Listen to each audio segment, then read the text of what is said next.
This guy's talking about the human sacrificial rituals the Aztecs and Mayans used to perform. There's a reason why the eagle is killing the snake on the Mexican flag. You see, if you ever read the Popol Vuh, the sacred book of the Mayans, you would know that the Mayans were deceived by the serpent god named Tohil, who, after the Mayans came down from the 7 caves of Zuvayan, they landed in the Guatemalan highlands, and being cold, wet, without civilization, there appeared the dark snake named Tohil, who sold the Mayans, "I will give you the gift of civilization, that if at a later time you and your people would allow yourselves to be suckled by me." And the Mayans, being cold, wet, and without civilization, agreed to this seemingly sounding innocent request, not knowing that later on this would be a request granting that one another carve the hearts out of each other's chest bloody during the sacrifices of the full moon every month to the snake. We were deceived by a reptile. We used to worship reptiles, but the reptiles have nothing to do with the sun. That is why the eagle on the Mexican flag represents the sun, and it represents abolishing and vanquishing evil, which is the symbol of the snake. Just as Adam and Eve were deceived by the snake, so too were the Olmec, Mayans, and Aztecs deceived by the snake. Peace, y'all. So y'all just saw this mongrel try to mongrelize our history by basing translations off of people who look like this, who have tried to take over. And based off his information, you'll see exactly who he's related to. He exposed himself. We're going to be going into this book right here. As you can see who they put on the cover. You always know they like to say we painted ourselves, but you can see what the skin tone was underneath this paint. Right here, the author admits that he has been messing up the translations. You can see this up here. He says that he's misread them. This is why we don't go based off colonized information. There's only been a select few people who've actually been able to replicate or actually teach the language without falsifying or quote-unquote misreading. Remember who they have on the cover. Page 27 says we were worshiping monkeys. Now this is how I know they were definitely not reading the translations, and they were definitely being racist. We know this. If you peep the dates where they were trying to put our language in their school systems, look at all these dates. They're all times where we were at war, where the She were going into enslavement, which I have proof of that as well. So y'all stole this and pretended like y'all got this information. Right here again, their only descendants are the monkeys that inhabit the forest today. See the shit that we be talking about? This is the shit I be talking about right here. This is also how you know they be fucking up the translations. This is who they're supposedly getting all these translations from. Turn it sideways so y'all can get a full picture. This be the shit I'm talking about. This is who they get them the information from. This is the people he claiming. This is what he looked like. And this is the title he gave himself, based off what he believes is what's being translated in the Popol Vuh. Clearly, our ancestors are never going to degrade themselves to a level of giving a mother-father position to a man, let alone a Neanderthal man. Here we have the first introduction of Tohil. Among these, the first rank in Tohil, patron of the Costius and 2 lesser lineages, the Toms and Eloks. Before I get into part 4, I also want to introduce the story that he was talking about. Tohil introduces the element of a riddling into the story. When a great hailstorm puts out the fires of the visitors to the city, he makes himself into a drill on behalf of the Quiches, pivoting one leg and using his sandal as a drill socket. Members of other tribes, shivering with cold, beg for a little of his fire, but he refuses to let them have it. unless they promise to embrace him someday, allowing themselves to be suckled. Then they claim that they weren't realizing he was speaking a twisted language of Zunia. So we see that y'all don't speak all these languages that y'all claim, because y'all say that here. Then y'all start to use a word that is suckled, but y'all are getting this from a translation. So we know it can't be suckled, because the earlier definitions of the etymology of suckled were to nurture, to feed, to breastfeed, not a thirst for blood. That came in the 14th and 15th century, and this was supposed to be written before that. It also mentions here how the patrons or the gods were also fasting. So now I'm going into part 4. There were different names for each of the peoples when they multiplied there in the east. Their names became numerous: Sovereign Olaman, Koha. Doesn't this look familiar? Kinich Ahu. But here they go again, changing the spelling, changing the names again. Why is this important? Because right here we see this is his name and how it's actually spelled. There's usually an apostrophe at the K, where the K is. So we know his name was Kinich. And why it's important? Because this is part of our history, using this word right here: kinfolk, skinfolk, and so on right here. This is why it's important, because kin meant son. This is what linked us to our people, knowing if they was kinfolk. You know what I'm saying? So when they change words like this, that's how you know they're trying to fit themselves into our culture and into our history. You can tell that they also try to discolor this as well. In this book, they also try to say that Kinich, or not kin, they also try to say that Tohil had one leg.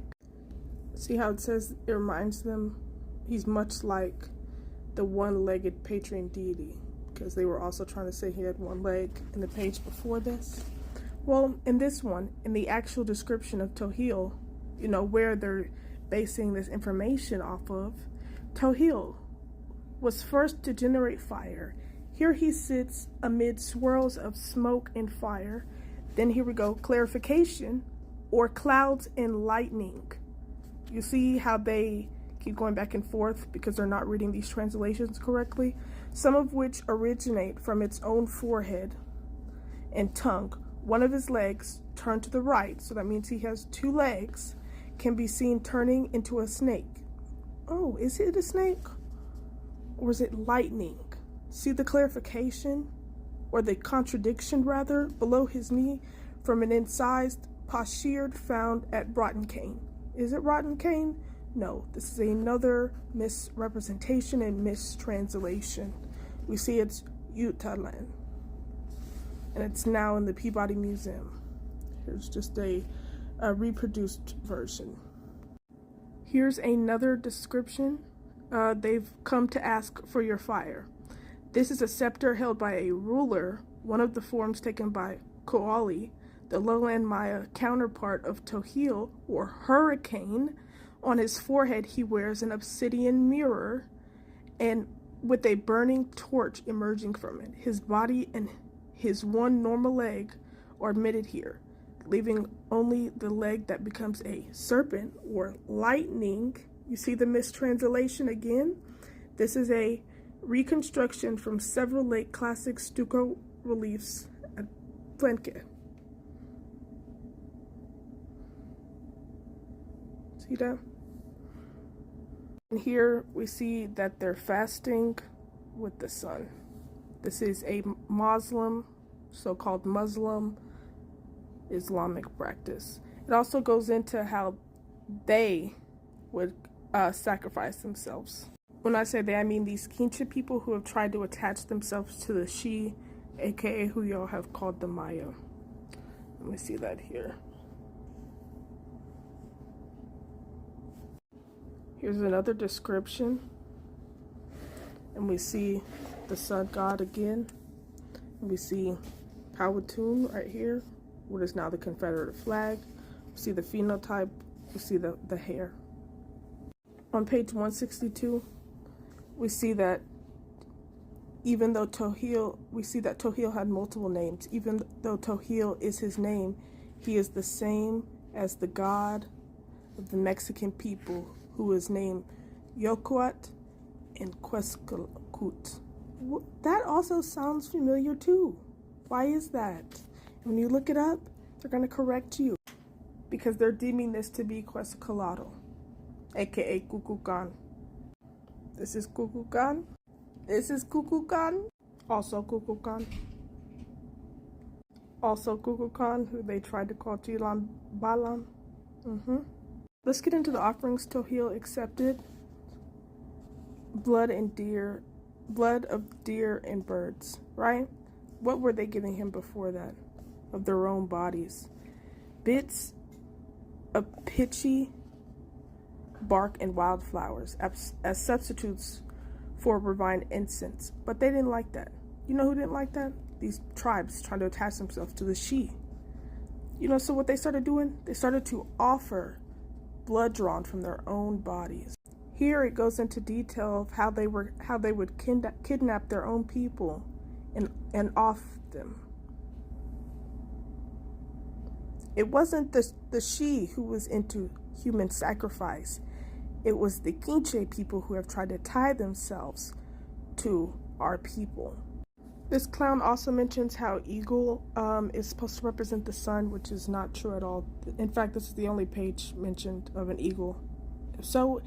And it was so insignificant that the author did not even add it in the glossary. So it's these 2 pages that mention eagle, and it was so insignificant that it's not in the glossary or but we can see what is in there. Codices like these were manipulated in such, like the eagle here. It was never an eagle. It was a misrepresentation. It's always been a falcon. If you see this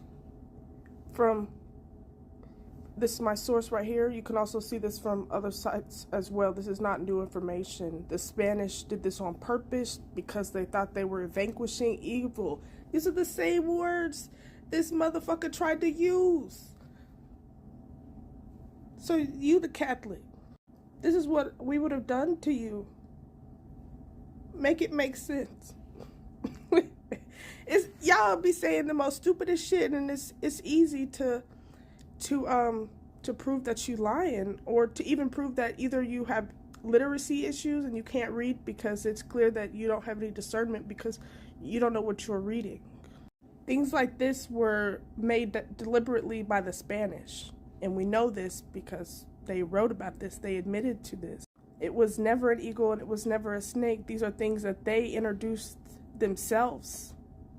Anyone trying to wave around this Mexican flag is showing who they are a part of. They are part of the colonization of the Aztecs, the Shi, the Olmec, the who y'all call the Maya. That's the Shi. Things like these codices were manipulated as well. Again, we see that they put the eagle and the bird. These are different things that they were manipulating and experimenting with. Y'all settled on the snake and the eagle. Dumbass. We see here that you can tell it's not a snake. You can tell it's not a snake. You can also tell it's not an eagle either. I had made a video about this a while back because this was called a war. But you would know this if these were your people. You know what I'm saying? You would need to make things up and then falsify translations and then base your whole life off of these translations that y'all made up, and y'all are reading them wrong, stealing the names of our people, our gods, then rewriting their names and changing the languages. Again, this is my second video on proof that y'all are changing the languages. He also tried to say Tohil was a dark serpent. He was not a serpent, and he was never classified to be dark either. You know, this is the type of stuff that we get when they're trying to show their racism. We know his people enjoyed human sacrifice. When y'all started to latch onto our cultures and our histories and our titles, they started depicting y'all like this because this is what y'all was out here doing. We see that even when we was whooping y'all asses, y'all was eating each other. That's crazy. We got more depictions of y'all doing this too. So y'all wasn't just sacrificing each other, y'all were engaging in cannibalism. See, if he actually read this book, he would know off bat in page 46 till he'll never offered civilization, as he said. He offered fire, and in fact, he didn't offer fire. He gave out fire to one tribe. This is from y'all's little story that y'all are stealing from our stuff and misrepresenting the translations. And then the other fire asked for fire. He never offered fire. That's what he was giving, but he never offered civilization. Y'all making this up. It's like, did y'all not learn how to read? We see on page 153 and 155 that he was never a serpent. We see that y'all was misreading and changing the translations. We see y'all even tried to change Ken's name. The fuck? We gotta bring more of this shit back. Because what these motherfuckers ain't understanding, these motherfuckers, what they not understanding is that serpents is always gonna be a part of our culture. Whether you like it or not. You can call it vanquishing evil, and that tells us who the fuck you is. A Catholic, and we was hanging the Jesuits and the priests coming over here cosplaying and trying to off our people. Yeah, if that's what you want. We even see on 386 in the index, sovereign plummet serpent. Were you even reading the book, bruh? Even on page 338, we see again how they were fucking up the translations. Look at this. Blood of sacrifice. Lot's kick. A metaphor for rubber, comma. Blood of sacrifice. Lot's kick. It's supposed to be a metaphor for rubber used by the Hunaf, and don't want to mispronounce that, when they take a bit of rubber from their ball to cure of the laughing falcon.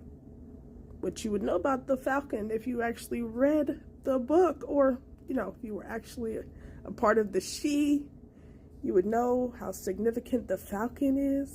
That the thing that you're calling a snake was a Tishanoli. And this stood for water and ash, because these were made out of natural materials. So this was a symbol for call to war. So you would notice if these were your fucking people. So while you out here literally calling yourself a Catholic, and these the type of people today, like yourself, claiming our people, saying that this is paint. You know what's paint? These stripes my ancestors put on your ancestors' bodies. To represent that y'all were prisoners, that y'all were slaves. You know what's paint? The watercolors my ancestors used when they depicted themselves in a lot of these murals. Please. If you got the Dresden Codex, you would know that the serpent is always going to be a part of the calendar systems. The fuck? So while I'm not saying don't get this, I'm saying that there's only certain authors you can trust. This don't got an author because this is literally our calendar systems. See that? So definitely get this book. I mean, it doesn't hurt to know our gods' names, be able to point out the lies that they told. These people lie every day and then try to call themselves the rising sun or whatever the fuck he calling himself, man. The sun gonna burn you like a crispy piece of bacon, my nigga. I mean, my Mongolian. And I just wanted to add, we also have like Ichel. She also carries a serpent on her head as well. Here's another depiction of her from the Spanish Academy. Here's another depiction of her from Mount City Engine.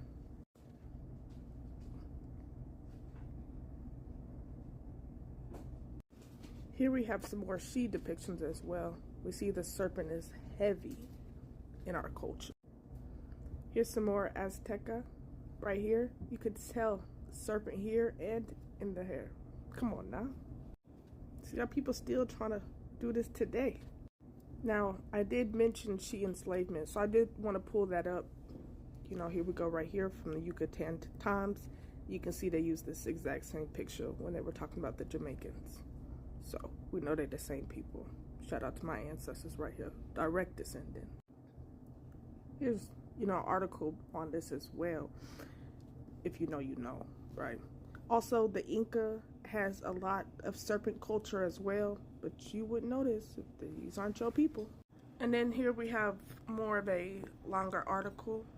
This is also from another source right here, CNN. This is also from AI. And then we have the actual full-on Yucatan Times article. So, yeah. We know at this time, they're saying 19th century here, but we see 1855 to 1861. Then we see 1847 to 1848. So we know that they've been lying about the times that that they were enslaving our ancestors when they were enslaving the She. This is how Seminoles, this is how Maroons was created. Partially.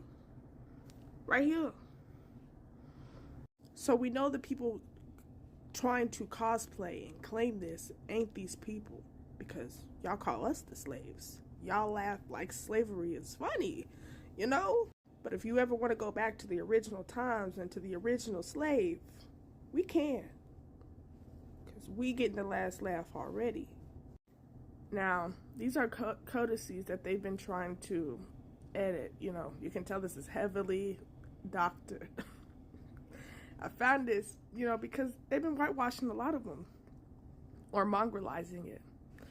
What's crazy to me is that you can go and see this right now. But they feel like whitewashing it on the internet or mongrelizing it on the internet is actually going to do something. And in the Popol Vuh, they're mentioning a lot of, you know, they're mixing a lot of Aztec and so-called Maya creation stories, right? But we don't see them talking about gods like Jai. Or even this Aztec general right here. He's depicted in a lot of these codices. You know, we see phenotypes like this more heavily than we do these mongrelized images. We don't, you know, this book, Popol Vuh, didn't go into Tezcatlipoca or, you know, any of these major gods that we see, even goddesses like Ichel. Like, you know, if y'all are going to be falsifying these translations and trying to mix Aztec and Maya or She, you know, if we're mixing creation stories, the least you could do is incorporate the major gods. But, you know, this was y'all trying to demonize one of them to somehow explain away why y'all acted in cannibalism and why y'all were killing off your own people. But, you know, that's not really an explanation, because if you read this book, it actually will tell you that these Quinche people, the ones trying to attach themselves to our cultures, was actually doing this, and they seem to enjoy human sacrifice. So these people not us. So y'all gotta know the difference when y'all talking about whose land this is and nobody's an immigrant on stolen land, all this BS. And clearly that's not true. They have always been illegals, even to our ancestors. Let me say that again. They have always been illegal, even to our ancestors. They've invaded these lands on multiple occasions. So while y'all keep trying to quote Mexicans ain't going nowhere and all this other BS, they have always been immigrants. We've always been trying to get rid of these motherfuckers. Peace.